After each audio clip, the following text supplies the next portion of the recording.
അസ്സലാമു അലൈക്കും വറഹ്മത്തുള്ളാഹി വബറകാതുഹു. 4ാം ക്ലാസ്സിലെ പ്രിയപ്പെട്ട വിദ്യാർത്ഥികളെ, ഇന്ന് നടന്ന കിതാബുൽ ഫിഖഹിന്റെ ചോദ്യപേപ്പറാണ് ചർച്ച ചെയ്യുന്നത്. 50 മാർക്കിനാണ് നമ്മുടെ പരീക്ഷ. ഒന്നാമത്തെ ചോദ്യം യോജിപ്പിക്കാം. ഇവിടെ ഈ വൃത്തത്തിൽ ഉത്തരങ്ങൾ തന്നിട്ടുണ്ട്. ശരിയായ ഉത്തരങ്ങൾ തെരഞ്ഞെടുത്ത് എഴുതുകയാണ് വേണ്ടത്. എന്തെല്ലാമാണ് കൊടുത്തിട്ടുള്ളത്?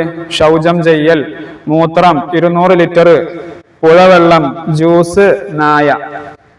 ഇനി ഒന്നാമത്തെ ചോദ്യം മുത്തവസ്സിത്ത്. ഇവിടെ മുത്തവസ്സിത്തായ നജസിന്റെ ഉദാഹരണം ഏതാണ്? മൂത്രം. മുത്തവസ്സിത്ത് എന്ന് പറഞ്ഞാൽ മീഡിയം ലെവലിലുള്ള നജസായിരുന്നല്ലോ, അതിന്റെ ഉദാഹരണം മൂത്രം എന്ന് അങ്ങോട്ട് എഴുതണം. രണ്ടാമത്തത് തഹൂർ. തഹൂർ എന്ന് പറഞ്ഞാൽ എന്തായിരുന്നു? സ്വയം ശുദ്ധിയുള്ളതും മറ്റൊന്നിനെ ശുദ്ധിയാക്കാൻ പറ്റുന്നതുമായ വെള്ളം. ഏതാണ്? പുഴവെള്ളം. മൂന്നാമത്തത് താഹിർ. സ്വയം ശുദ്ധിയുണ്ട്, മറ്റൊന്നിനെ ശുദ്ധിയാക്കാൻ പറ്റൂല. ഏതായിരുന്നു? ജ്യൂസ്. നാലാമത്തത് മുഗല്ലദ്, ഏറ്റവും സ്ട്രോങ് ആയിട്ടുള്ള നജസ്, നായ. അഞ്ചാമത്തത് 2 കുല്ലത്ത് എന്ന് പറഞ്ഞാൽ 200 ലിറ്റർ. ആറാമത്തത് ഇസ്തിൻജാ, അതിനാണ് ശൗചം ചെയ്യൽ എന്ന് പറയുന്നത്. ഈ രൂപത്തിൽ ശരിയായ ഉത്തരങ്ങൾ എഴുതുകയാണ് വേണ്ടത്. ഇനി അടുത്തത് പൂർത്തിയാക്കാം.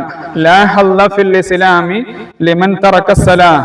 ഒന്നാമത്തെ പാഠത്തിൽ നമ്മൾ പറഞ്ഞിട്ടുണ്ട്, മഹാനായ ഉമർ റളിയല്ലാഹു അൻഹു പറഞ്ഞതാണത്. ലാ ഹല്ല ഫിൽ ഇസ്ലാമി ലിമൻ തറക സലാ. അവിടെ അസ്സലാത്ത എന്ന് എഴുതി കൊടുക്കണം. രണ്ടാമത്തത് ഹൈലോ നിഫാസോ ഉള്ള അവസരം നിസ്കരിക്കൽ ഹറാമാണ് എന്ന് എഴുതണം. മൂന്നാമത്തത് 2 വയസ്സ് തികയാത്ത പാലല്ലാതെ മറ്റൊന്നും കഴിക്കാത്ത ആൺകുട്ടിയുടെ മൂത്രമാണ് ഏത്? മുഖഫഫായ നജസ്. നാലാമത്തത് നായ, പന്നി എന്നിവയല്ലാത്ത ശവത്തിന്റെ തോൽ ഊറക്കിടൽ കൊണ്ട് ശുദ്ധിയാകും. നായ, പന്നി എന്നിവയല്ലാത്ത ശവത്തിന്റെ തോൽ ഊറക്കിടൽ കൊണ്ട് ശുദ്ധിയാകും.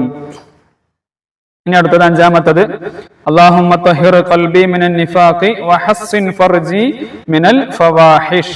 ഈ രൂപത്തിൽ അവിടെ പൂർത്തിയാക്കുകയാണ് വേണ്ടത്. ഇനി അടുത്തത് ഉത്തരം എഴുതാം. തഹൂറായ വെള്ളം എന്നാൽ എന്ത്? സ്വയം ശുദ്ധിയുള്ളതും മറ്റൊന്നിനെ ശുദ്ധിയാക്കാൻ പറ്റുന്നതുമായ വെള്ളമാണ് തഹൂർ. മുസ്തഅമലായ വെള്ളം എന്ന് പറഞ്ഞാൽ എന്താണ്? ഫർളായ ശുദ്ധീകരണത്തിന് ഓൾറെഡി ഉപയോഗിച്ച വെള്ളം, ഉപയോഗിക്കപ്പെട്ട വെള്ളം, അതിനാണ് മുസ്തഅമലായ വെള്ളം എന്ന് പറയുന്നത്.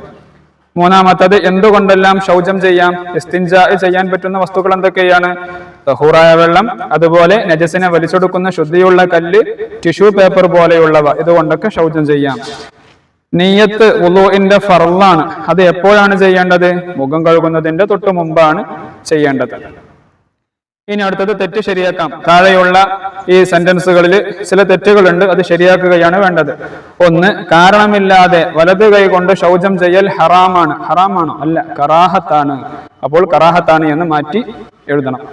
രണ്ടാമത്തത് നിയ്യത്തോടുകൂടി ശരീരം മുഴുവൻ വെള്ളം ഒലിപ്പിക്കലാണ് വുളൂ. അല്ല, കുളി. നിയ്യത്തോടുകൂടെ ശരീരം മുഴുവൻ വെള്ളം ഒലിപ്പിക്കലാണ് കുളി. റമദാനിലെ എല്ലാ രാത്രികളിലും കുളി നിർബന്ധമാണ്. ആണോ? അല്ല, സുന്നത്താണ്. അപ്പോൾ ഈ രൂപത്തിൽ അവിടെ വന്ന തെറ്റുകളെ ശരിയാക്കുകയാണ് വേണ്ടത്. ഇനി വ്യക്തമാക്കാം. കുളിയുടെ നിയ്യത്ത് എന്താണ്? കുളിക്കുന്ന സമയത്ത് നമ്മൾ നിയ്യത്ത് വെക്കണം. എന്താണ് നിയ്യത്ത്? കുളി എന്ന ഫർളിനെ ഞാൻ വീട്ടുന്നു എന്നോ, അല്ലെങ്കിൽ വലിയ അശുദ്ധിയെ ഞാൻ ഉയർത്തുന്നു എന്നോ കരുതണം. രണ്ടാമത്തത് ഹൈള് എന്ന് പറഞ്ഞാൽ എന്താണ്? സ്ത്രീകളുടെ ഗർഭാശയത്തിന്റെ അങ്ങേയറ്റത്ത് നിന്ന് ചില പ്രത്യേക സമയങ്ങളിൽ പുറപ്പെടുന്ന രക്തമാണ് ഹൈള്. നിഫാസ് എന്ന് പറഞ്ഞാൽ എന്താണ്?